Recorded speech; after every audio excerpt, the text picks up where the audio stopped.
I'm Joanne Myers, Director of Public Affairs Program. For almost 100 years now, the Carnegie Council has been the premier voice for ethics in international affairs. This month begins our annual fund drive. We hope you will consider to donate and donate generously so you can continue to watch these videos.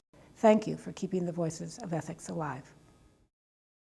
So if we are going to rely in an unprecedented fashion on outsourcing the work of government to the private sector, both in wartime and peacetime, and both to for-profit and not-for-profit organizations, this spending has to take place in the full light of day.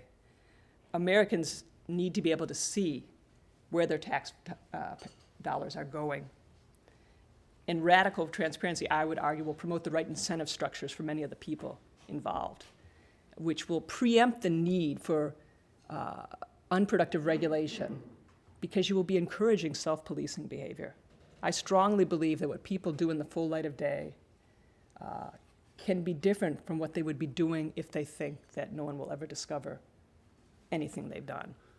So that's why I'm an advocate of radical transparencies. Lest I be misunderstood, I'm well aware that the demands of national security must sometimes trump the public's right to know. But this imperative can be so easily abused. Our enemy today is not another state, but a network of order-subverting terrorists and global challenges that transcend state borders. So fighting these new threats will demand unprecedented cooperation between the public and private sectors, unprecedented collaboration and information sharing between federal, state, and local government, and with our NATO allies. Transparency serves each of these ends rather than undermining them. So when our national security interests are properly understood, transparency does not threaten the national interest, but instead advances it. So I stand ready to be persuaded otherwise, but to date I have found most of the concerns about the costs of transparency to be misplaced, extensively focused on the short term at the expense of the sustainable, which is what we're all interested in. So while the inertia of the status quo is indisputably a powerful force, the positive aspects of the privatization of American power give us cause for hope.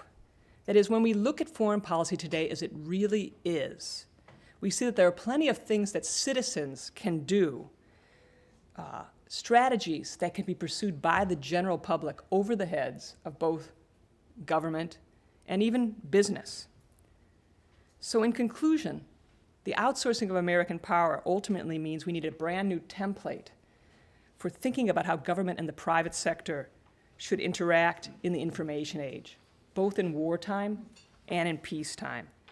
The key players, however, are not just Wall Street and Washington, but each and every one of us.